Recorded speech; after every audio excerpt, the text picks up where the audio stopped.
Hello everybody, Neffertity here with the Digi-Foot-Paw tutorial once again, because as those who have been observant may have noticed, this tutorial was in fact posted on my page prior to this, but I had to take it down for a very justifiable reason, which I'll explain in a minute here.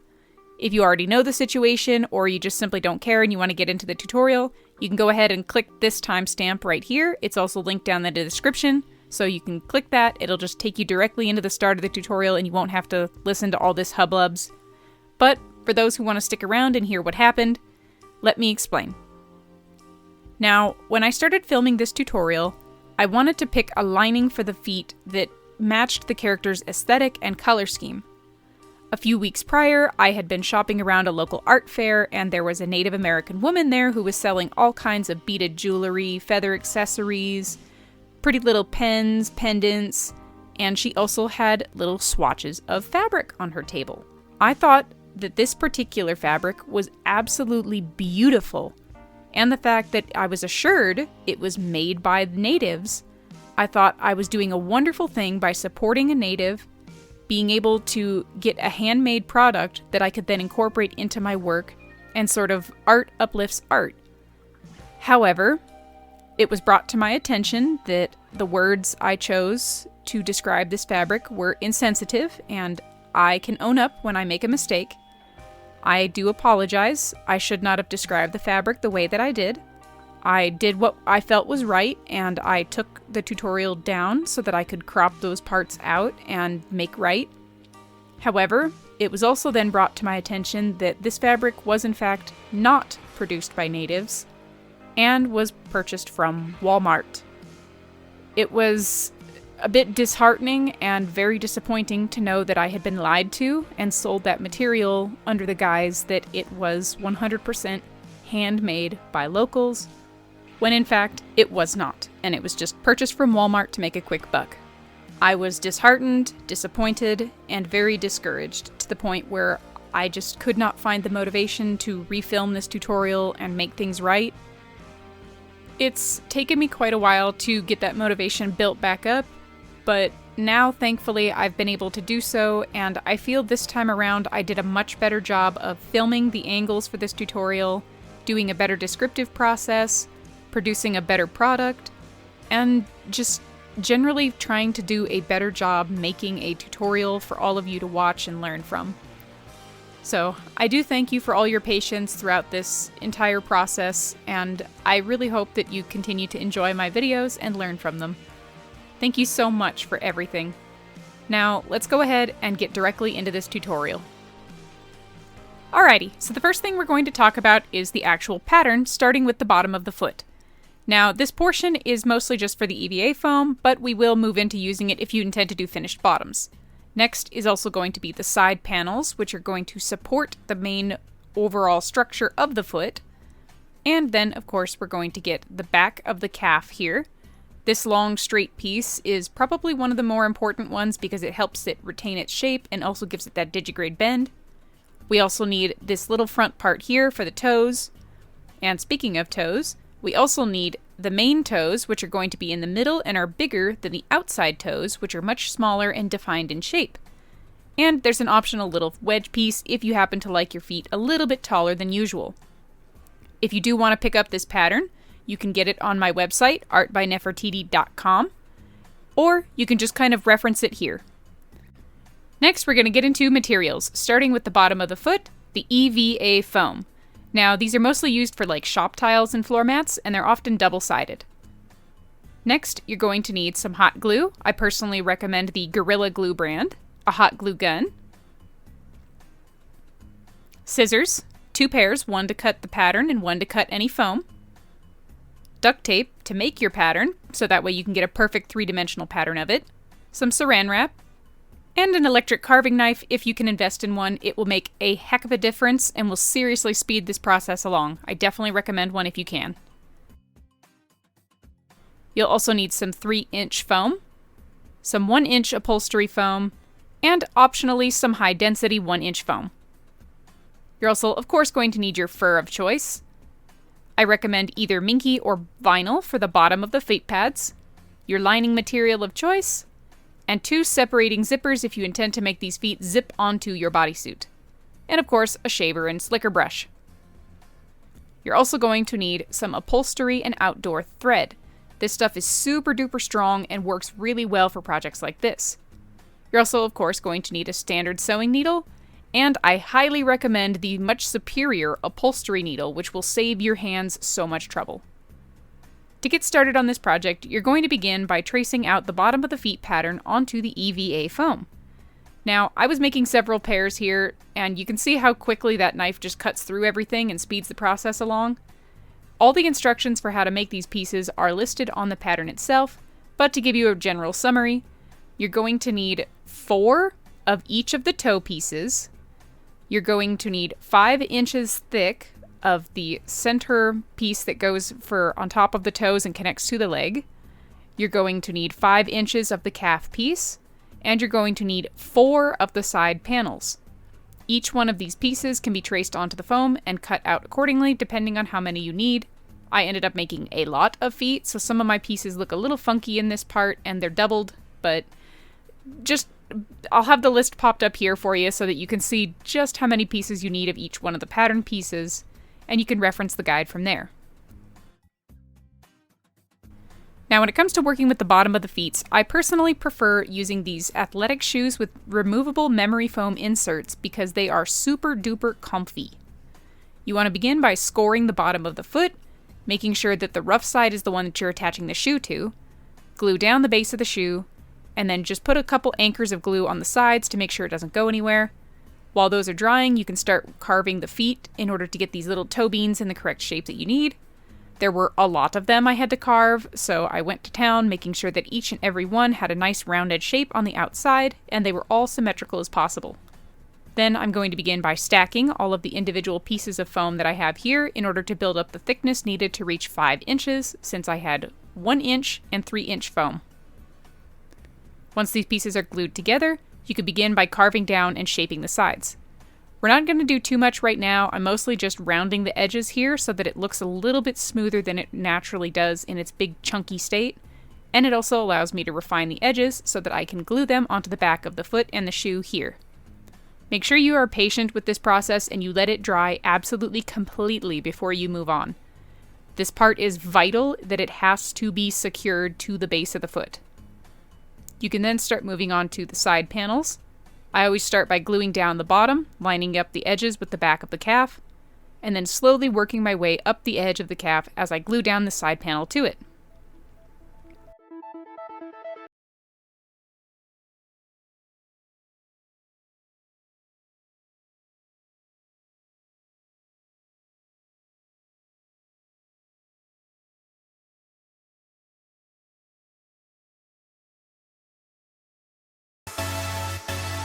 Once these pieces are glued, I just kind of cut some scrap bits of foam and glued them around the base of the shoe just to keep it from shifting.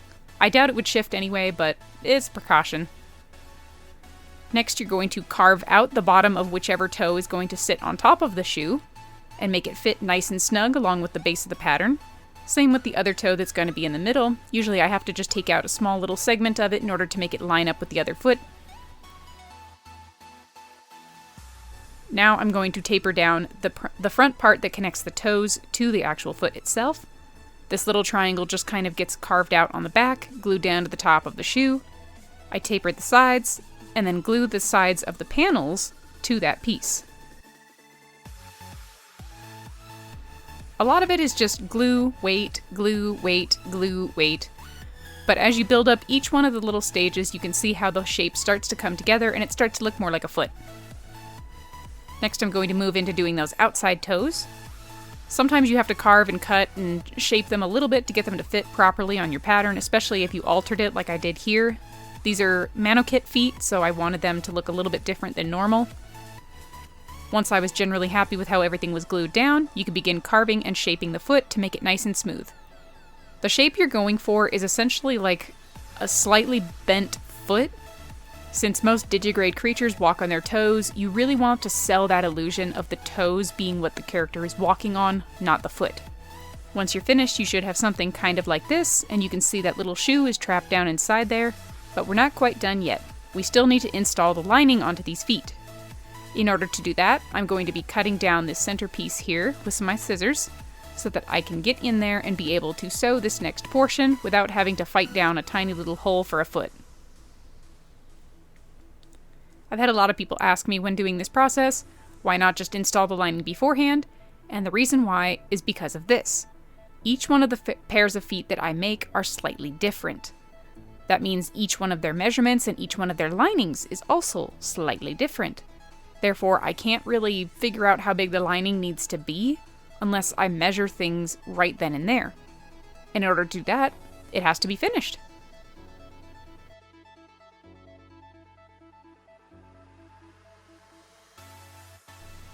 Now, at this point, I'm measuring the interior circumference of the actual foot so that I can make sure it fits around the person's ankle comfortably. Looks like it's about 13 inches on this one. I'm also going to need to measure how tall this is from the base of the ankle all the way up to the top of the calf, and of course, around the outside.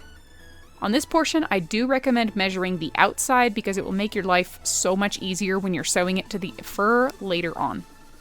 Next, you'll need to select whatever kind of lining material you'd like. I personally like these polycottons because they breathe really well, they're super silky, and they're very easy to clean. Plus, they come in a billion patterns, and I really loved the explosive firework one on this one, since the character I'm making these for is themed after fireworks. Next, you're going to fold the material in half, and on the folded edge, you're going to measure each one of the measurements we took earlier. You'll notice that I fold everything in half and I double check my measurements to make sure I have them perfectly accurate. The reason why we're folding them in half and measuring them is because when you sew these two pieces together, you end up with one solid lining that perfectly matches all of our measurements.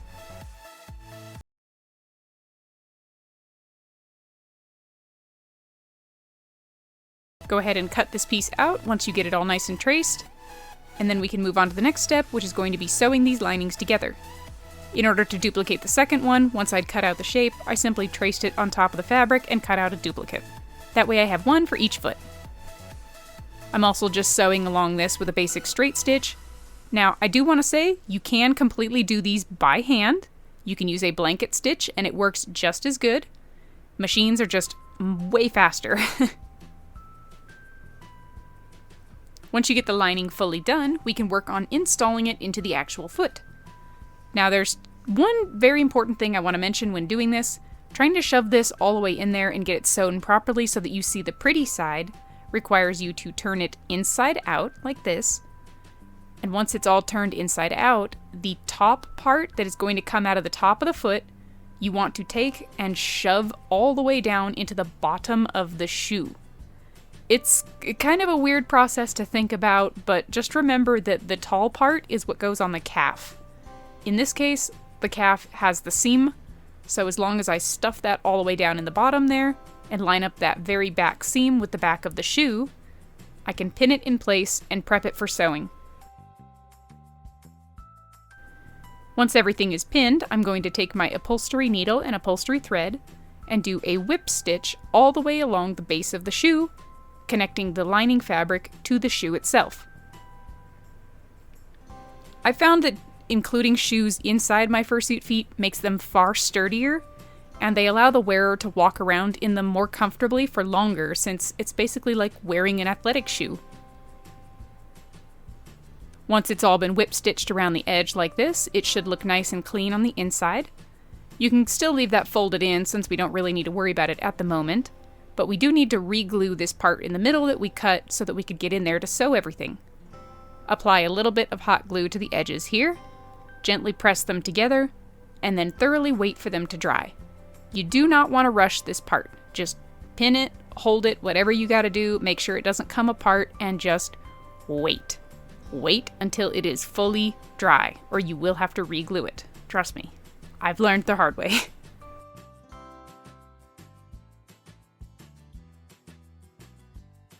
With that portion done, we can then turn the lining inside out and take some polyfill to stuff in the empty spaces outside the lining. This part is totally optional, but I do find it's very comfortable to do it this way, and it allows the shape to retain much better when you eventually start taking your duct tape to pattern the outside. Since these feet are symmetrical, I only have to pattern one half, and I can just duplicate it. Separate the center all the way around, mark any markings that are on the character, and then begin removing each one of the pieces. For the toes, if you have stubborn little bits like that, you will have to cut darts in them until they lay flat in order to transfer them onto the fabric. All your patterns have to lay flat if you want to transfer them onto the fabric and have them fit the foam base properly. It took me a very long time to understand how to do this, so in the future I do plan to make a tutorial that thoroughly addresses it and explains it so that hopefully you can learn way faster than I had to by just trial and error. Take and cut each one of the pieces that you're going to need. Remember that if you're just patterning half of this, you will need to duplicate every single piece 4 times so that you have 2 solid sets. This takes absolutely forever, and I hate it so much. It is just so time-consuming to sit and trace and carve and shave and cut and just, oh my god, so much work.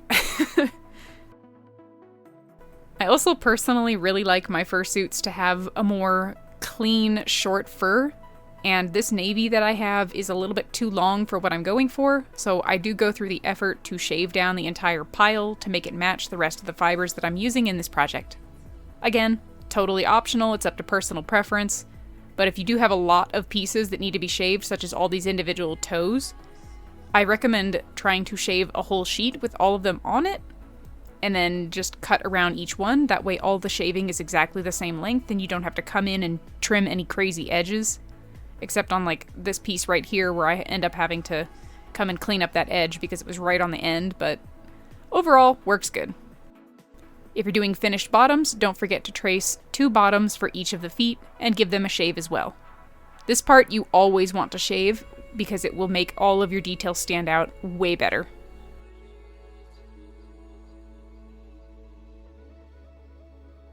Next, you're going to pin these down like this. Now, bear in mind that the fluffy side is getting pinned to the back side of the vinyl. I'm then going to take my machine and do a straight stitch all the way around. If you're trying to do this part by hand, it's a bit difficult, and I'll probably have to make an entire tutorial for applique later on that kind of explains how to do this if you don't have a sewing machine, because it is a hassle to try and do it that way. This is just so much easier. I highly, highly, highly recommend doing it like this. You will save yourself so much time.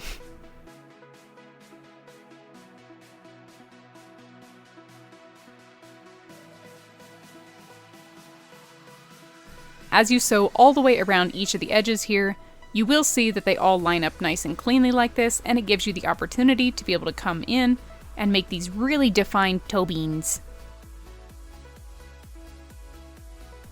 I have a very troublesome bobbin that likes to just get stuck every so often, so I end up having to open up that bottom compartment and replace it after every single toe bean, which is irritating, but sometimes it's better to just splurge and get the more high quality bobbins.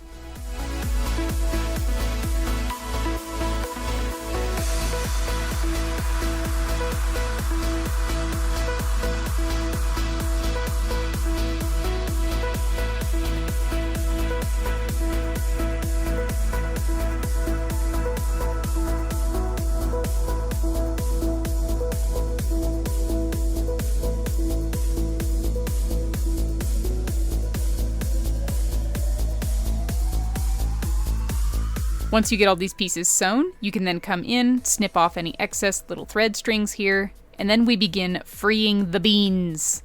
Free the beans! Gently, and I cannot stress this enough, gently take your scissors along the edges and cut just as close as you possibly can to the edge of the sewing. You do want to leave a tiny little lip on there, like no more than 1/8 of an inch or so, just so that you don't accidentally snip too much and the threads rip out and then your wonderful little toe beans end up falling out, which is terrifying and sad. So just cut really close and really careful, and you will see that this ends up looking absolutely beautiful. Each of the little toes is super defined and clean, and because they're vinyl, they're much easier to clean, even if you wear them outside. If you're doing minky bottoms for inside feet, it's definitely going to be a lot more of a hassle to clean. If you want to, you can always add a little bit of fluff and stuff to the bottom of them, but it is very up to personal preference at that point. The next thing I'm going to begin doing is pinning each one of my little stripes and markings here so that I can get them all sewn together. I absolutely love to use these super clips because they are incredible and they are so worth the investment and waiting for the shipping. I believe I got them on Amazon. I can't exactly remember. If I do, check the description. All materials will always be linked in the description under the material list. You can find exactly where I've purchased things right there if they're still available. Listings change from time to time, but usually you can find related items based on the search history, so check the description. All the materials are linked down below.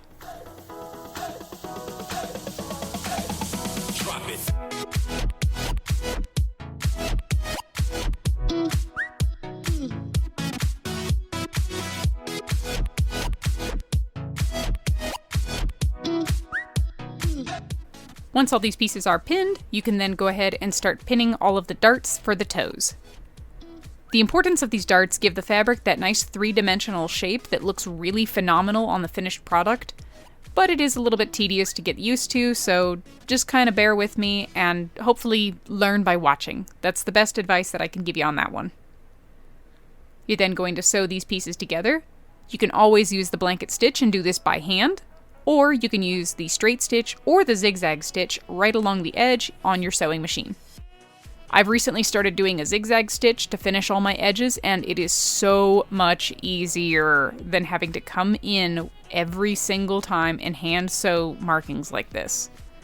I'm getting braver with my sewing machine, which is both a good and a bad thing because it feels like I have too much power now to be able to understand how to do abilities to sew really defined markings like this.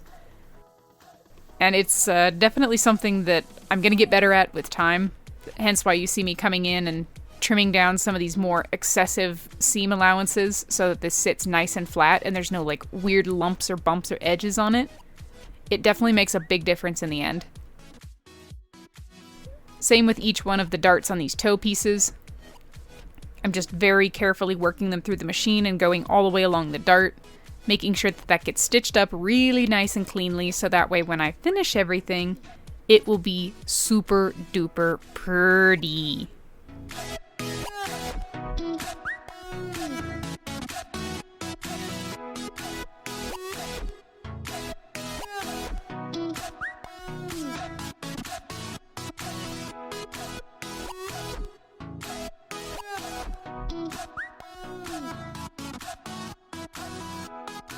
Once all those pieces are done, you can then move into working on the primary foot panels.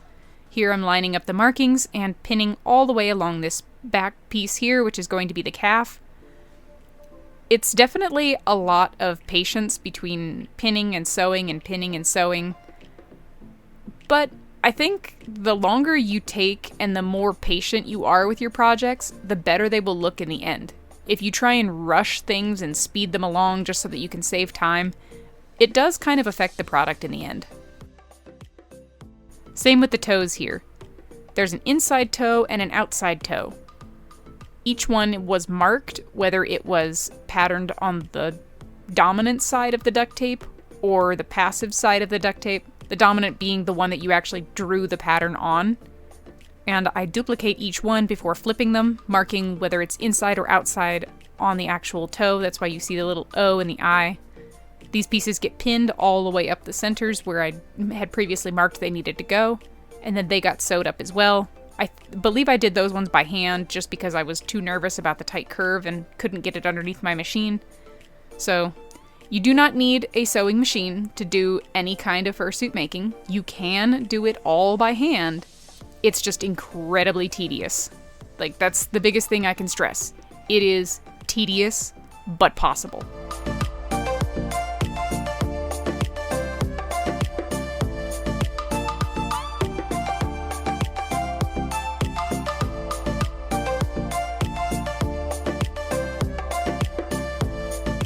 Once both the front and back sides of the panels are sewn in like this, and you get the toes sewn together into one single piece, we're then ready to attach the toes to the panels. Now, if you've patterned these correctly, it should line up perfectly with the actual panel hole that you have there for each of the toes. I usually start by pinning at the very middle, pinning at the center curve, and then pinning the outside and working my way in. That way I can ensure that everything lines up exactly where it's supposed to go.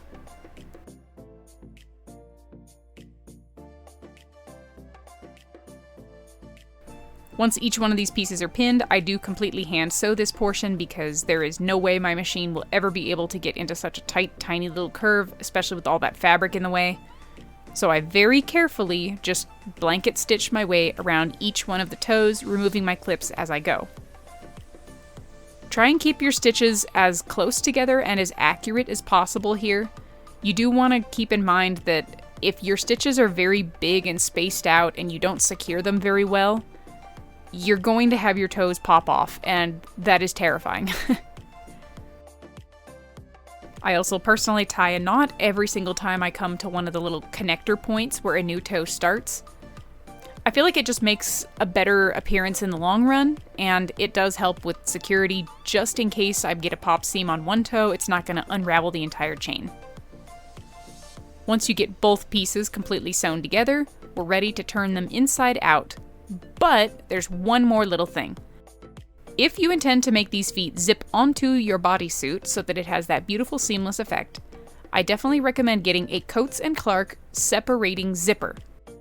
These work phenomenally well, and I usually find that anywhere between 24 and 26 inches gives me exactly how much space I need to fully do this. I'm just brushing out my seam here while it's nice and flat so that I can hopefully hide that seam a little bit better. You can never totally hide them completely, but brushing it out does help, and it's way easier when it's flat. Next, you're going to take your zipper, and the part that has the zipper head on it, I'm going to save for the bodysuit. This other little part here is going to get slowly pinned all the way around the circle of the foot.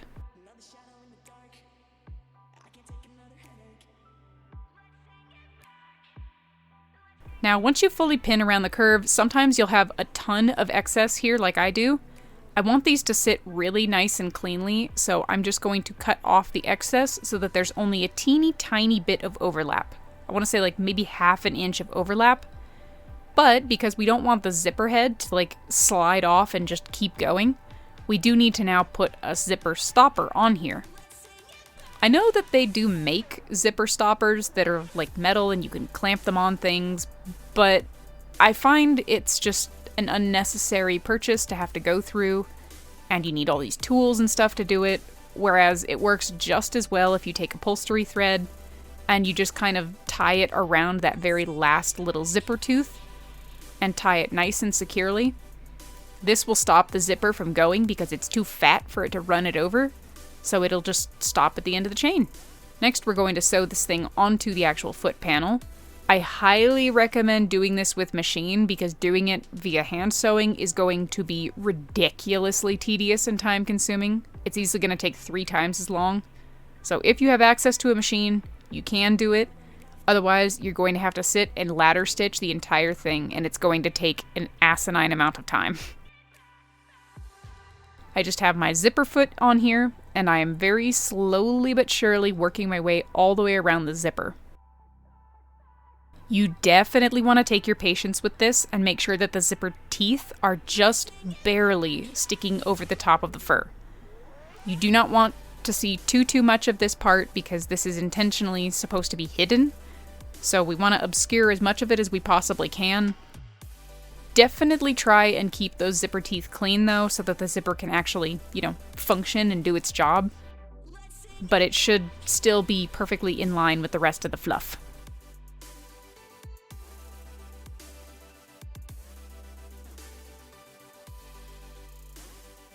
Don't forget to secure it with a back stitch every single time before you continue. Now we're going to take the finished skins and start gluing them down onto the feet, starting with the center of the main toes. I definitely recommend working your way down as you go, and the biggest thing I can stress to really maximize the pretty shapes here is as you glue down each part, put a little bit of glue in between each toe crevice and press your fur into each one of those little holes. This will ensure that each toe has a really beautiful defined shape to it and looks really nice in the end product. Just making sure that you thoroughly secure each toe as you go down.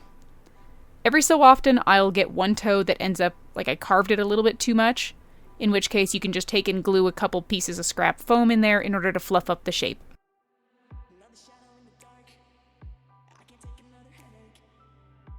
Glue each piece down and glue down around the edges.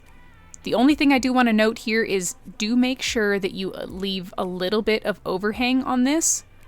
You don't want it to be totally flat, so that if you intend to install the feet bottom panels like this, you can go ahead and get everything done in one fell swoop. Next, we're going to move on to sewing the lining onto the outside of the zipper. There's a lot of steps in this, so you're a trooper for sticking with me this long. I usually begin by pinning the front piece, and then to make it easier on myself and to also ensure that this doesn't distort the pattern as I go, if you have your client's duct tape dummy to make these or your own foot, stick it on, fluff it out, and then stretch each of the linings over the edges as you pin it down. This will ensure that it matches perfectly. This person had a bigger body type than me, so I really wanted to make sure that these aren't too tight or too loose on them. So I went ahead with it pinned to the dummy here, and I folded over each one of the pieces to make sure that it fit perfectly. You can always stuff polyfill in this to fluff out the shape, or you can do what I do sometimes and you stick a tissue box down in the foot. You can stick a mannequin leg in there, you can stick another shoe in there, you can stick a fluffy stuffed animal in there, whatever you have, just something to fluff out that shape so that you still keep that nice rounded edge as you're pinning it all the way down, making sure that you fold down the edge before you pin it so that it looks nice and clean as well as feels nice and clean. And then the tediousness begins. You're going to hand ladder stitch all the way around the zipper and the lining, making sure that the two of them are thoroughly connected as you go.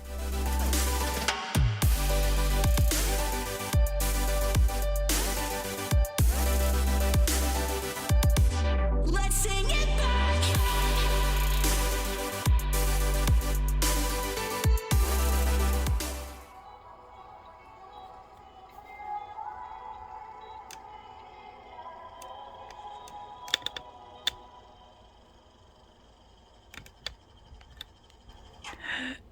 It's my son! My son! Tiger! Babies! Why don't you come over here and say hello? My good sir! So with the visit from my son over, I can then keep going with all my sewing. Keep going with all the sewing? Yeah, I totally scripted that. That was planned. Continue sewing all the way around until you get finally to the end, at which point you can now take the top of your zipper head and attach it to make sure that everything fits and it still actually zips, which is of vital importance if you want this to function. Zip all the way around the edge and see if it lines up. Here you can see that I do have that little bit of overhang where I cut off the excess, so I'm going to snip off that little piece right there as I previously did before I started filming this section, lined it up, and then I'm going to tie another one of my little stopper knots on the end of the zipper just so that it doesn't accidentally come undone and I don't have a zipper head just go flying off in the middle of a convention, because that would be terrifying and sad. Once that's attached, we can then move on to one of the parts I hate the absolute worst, which is sewing the bottom panel onto the foot. I believe the stitch I'm using to do this is called a baseball stitch. It's very similar to a ladder stitch, with the only difference being that you're going through the back side of the material on both pieces. It's difficult to describe, but hopefully seeing it done makes it work and you understand. Even scripting this, I don't understand how to describe this properly, so if you're ever unsure, look up a YouTube video of somebody doing it.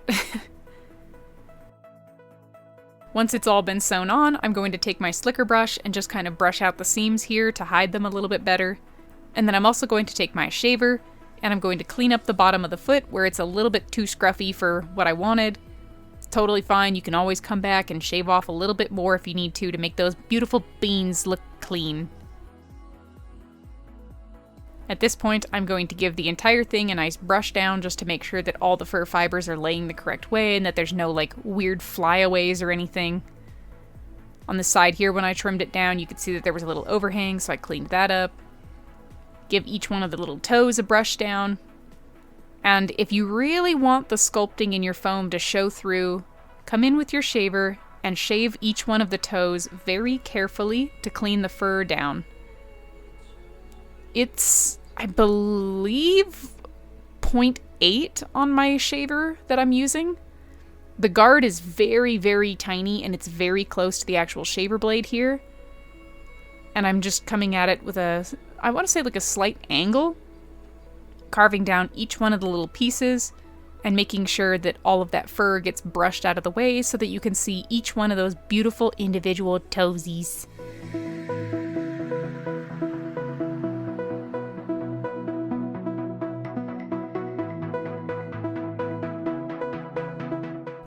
Once those are all cleaned and brushed out, the feet are actually done.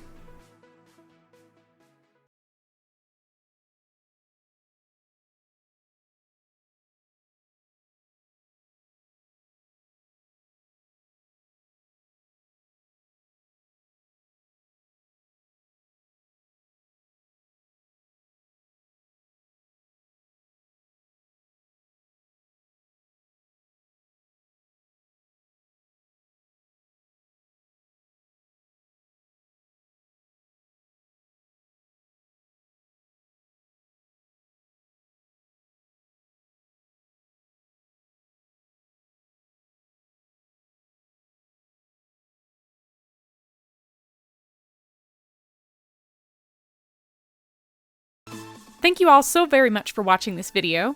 If you enjoyed it, you can go ahead and leave a like, and you can also leave some suggestions for future tutorials you'd like to see down in the comments below.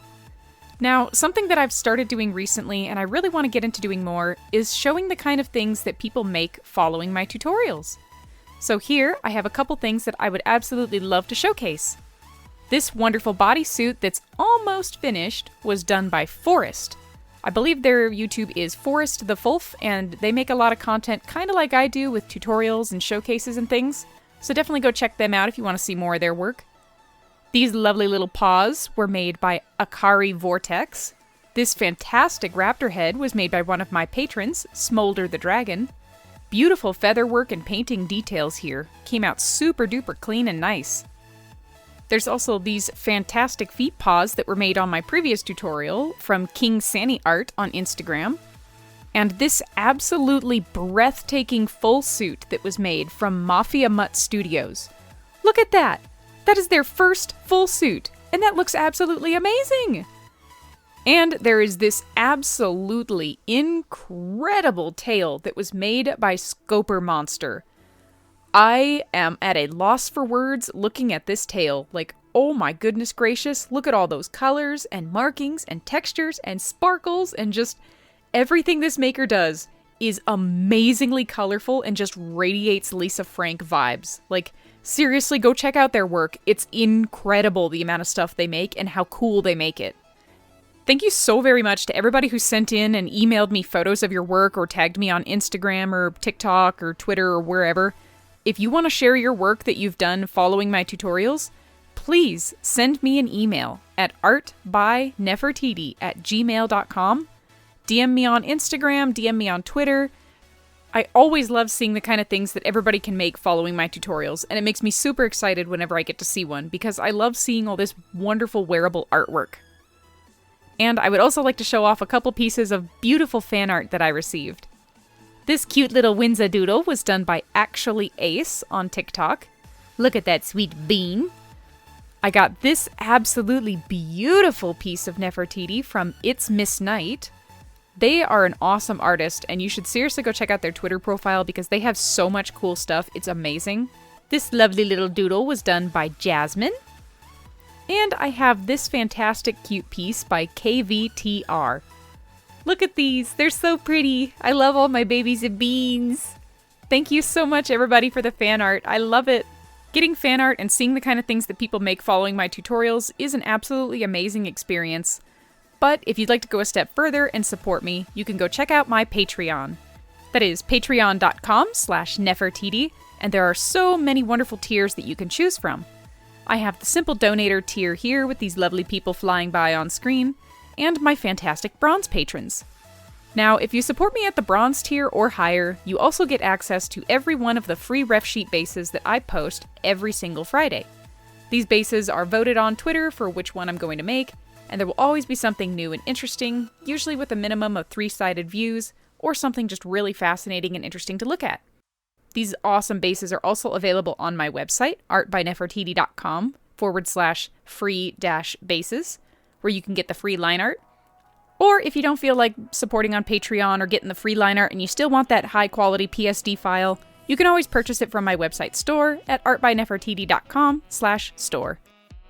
I also have all these wonderful silver patrons that have been supporting me, and welcome to my new silver patrons. Your support goes a long way, and every little bit does help, very much. I don't do art and fursuit making full-time yet, but it is something that I'd like to do in the future, and every little bit of Patreon support like this helps me get there. And of course, my awesome, wonderful, and amazing gold patron, Sea Noodles! You are just a ray of sunshine, and even since I was banned from TikTok, I still enjoy seeing your videos every now and again, and I make sure to come back and check your page because you're just such a ray of sunshine and you make me smile all the time.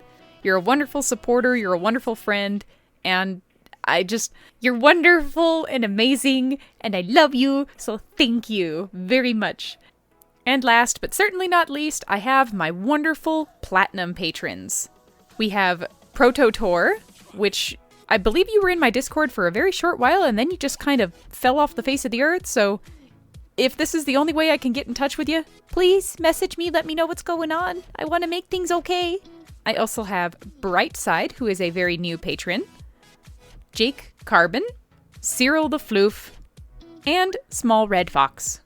I know that I've been talking to Jake for a while in my Discord, and it is neat getting to meet people and communicate and just get to know you outside of Patreon, but I'm really, really bad at messaging people, so if you're one of my platinum patrons and I'm just kind of quiet on Patreon, it's because I'm really, really bad at talking to people because I feel like I'm constantly interrupting what you're doing, so feel free to message me at any time. You guys can just say hello. It's okay. I'm here for you. You're supporting me, so it's the least I can do to thank you for just being wonderful. So thank you, thank you, thank you.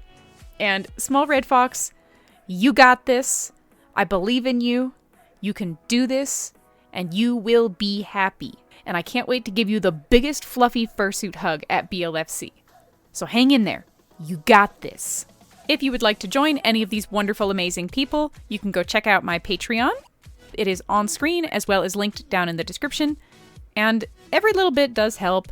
I really appreciate all the support, and it puts me one step closer to being able to doing art and stuff and YouTube full-time, which ultimately is the goal I want to go for, to be able to do this all the time so that I can produce content more regularly. Thank you all so very much for watching this video. I hope you enjoyed it. If you did, please consider checking out some of my other stuff. I've got all kinds of wonderful videos out there. Thank you to those who were incredibly patient waiting for me to get this back up and running again. And I hope to see you next time. As always, I hope you have an absolutely wonderful day and a fantastic life.